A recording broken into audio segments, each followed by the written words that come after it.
ಗ್ರಾಮ ಪಂಚಾಯತ್ ವ್ಯಾಪ್ತಿಯ ಪುಲ್ಕೇರಿ ಬೈಪಾಸ್ ಸರ್ಕಲ್ನ ಸುತ್ತದ ಡಾಮರೀಕೃತ ರಸ್ತೆಯ ಮೇಲ್ಮೈ ಸಂಪೂರ್ಣ ಕಿತ್ತು ಹೋಗಿದ್ದು, ಗುಂಡಿ ಬಿದ್ದು ಮಳೆ ನೀರು ನಿಂತು 4 ಕಡೆಗಳಿಂದ ನಿರಂತರವಾಗಿ ಬರುತ್ತಿರುವ ವಾಹನಗಳ ಸಂಚಾರಕ್ಕೆ ತೊಡಕುಂಟು ಮಾಡಿ ಅಪಾಯಕಾರಿ ಸ್ಥಿತಿ ನಿರ್ಮಾಣವಾಗಿದೆ.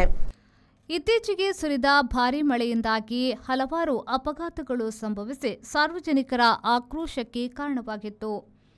ಈ ಬಗ್ಗೆ ಉಡುಪಿಯ ಸಂಸದರಾದ ಕೋಟಾ ಶ್ರೀನಿವಾಸ್ ಪೂಜಾರಿ ಅವರಿಗೆ ಹೆದ್ದಾರಿ ಹೋರಾಟ ಸಮಿತಿಯ ಪ್ರಮುಖರಾದ ಸಾಣೂರು ನರಸಿಂಹ ಕಾಮತ್ ಅವರು ದೂರು ನೀಡಿದಾಗ ಕೂಡಲೇ ಸ್ಪಂದಿಸಿ ಸಂಸದರ ಆಪ್ತ ಕಾರ್ಯದರ್ಶಿ ರಾಘವೇಂದ್ರ ಅವರು ಸೆಪ್ಟೆಂಬರ್ 9ರ ಮಂಗಳವಾರದಂದು ಭೇಟಿ ನೀಡಿ ಗ್ರಾಮಸ್ಥರ ಸಮಸ್ಯೆಗಳನ್ನು ಕೇಳಿ ತಿಳಿದುಕೊಂಡು ಸ್ಥಳ ಪರಿಶೀಲಿಸಿದರು.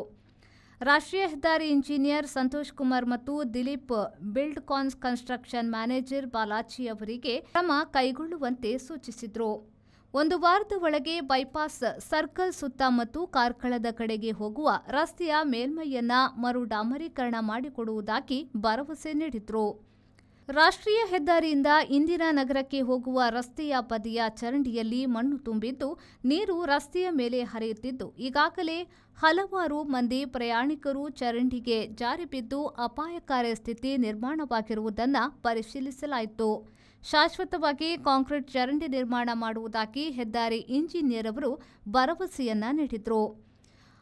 ರಸ್ತೆ ವಿಭಾಜಕಗಳಲ್ಲಿ ಸೂಕ್ತ ಬ್ಲಿಂಕರ್ ಮತ್ತು ರೆಫ್ಲೆಕ್ಟರ್ ಅಳವಡಿಸದೇ ಇರುವುದರಿಂದ ಅಪಾಯಕಾರಿ ಡೈವರ್ಷನ್ನಿಂದಾಗಿ ಈಗಾಗಲೇ ಹಲವಾರು ಅಪಘಾತಗಳು ಕೂಡ ಸಂಭವಿಸಿವೆ. ಕೂಡಲೇ ಪ್ರಮುಖ 4 ಡೈವರ್ಷನ್ಗಳಲ್ಲಿ ಬ್ಲಿಂಕರ್ ಅಳವಡಿಕೆ ಮತ್ತು ರೆಫ್ಲೆಕ್ಟರ್ಗಳನ್ನು ಜೋಡಿಸುವಂತೆ ಅಧಿಕಾರಿಗಳಿಗೆ ಸೂಚಿಸಲಾಯಿತು. ಈ ಸಂದರ್ಭದಲ್ಲಿ ಹೆದ್ದಾರಿ ಹೋರಾಟ ಸಮಿತಿಯ ಪ್ರಮುಖರಾದ ಸಾಣೂರು ನರಸಿಂಹ ಕಾಮತ್, ಗ್ರಾಮ ಪಂಚಾಯತ್ ಅಧ್ಯಕ್ಷರಾದ ಯುವರಾಜ್ ಜೈನ್, ಅಭಿವೃದ್ಧಿ ಅಧಿಕಾರಿ ಮಧು, ಸ್ಥಳೀಯ ಪಂಚಾಯತ್ ಸದಸ್ಯರಾದ ಸತೀಶ್ ಪೂಜಾರಿ, ಸಾಮಾಜಿಕ ಕಾರ್ಯಕರ್ತರಾದ ರಾಜೇಶ್ ಕೋಟ್ಯಾನ್, ಸಾಣೂರು ಯುವಕ ಮಂಡಲದ ಅಧ್ಯಕ್ಷರಾದ ಪ್ರಸಾದ್ ಶೆಟ್ಟಿ, ಪಂಚಾಯತ್ ಸದಸ್ಯರುಗಳಾದ ಪ್ರಸಾದ್ ಪೂಜಾರಿ, ಪ್ರಕಾಶ್ ರಾವ್, ಪ್ರಮುಖರಾದ ಮಾಧವ ಭಂಡಾರ್ಕರ್, ಪುರುಷೋತ್ತಮ ಗೌಡ, ಜಗದೀಶ್ ಶೆಟ್ಟಿಗರ್, ಜಯಂತ್ ಸಮಖಾರ, ರಾಜೇಶ್ ಪದ್ಮನಾಭನಗರ ಉಪಸ್ಥಿತರಿದ್ದರು.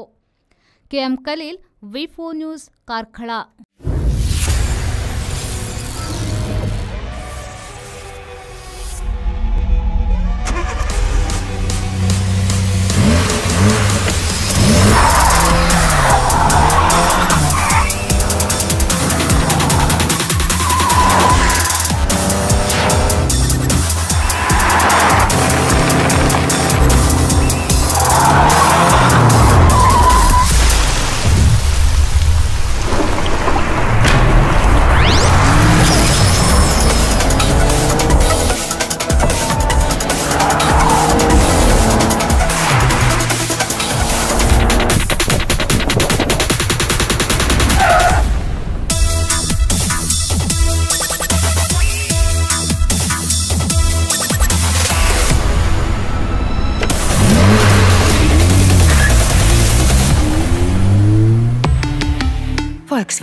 Volkswagen Mangalore, Airport Road, Yeyadi, Mangalore. Volkswagen.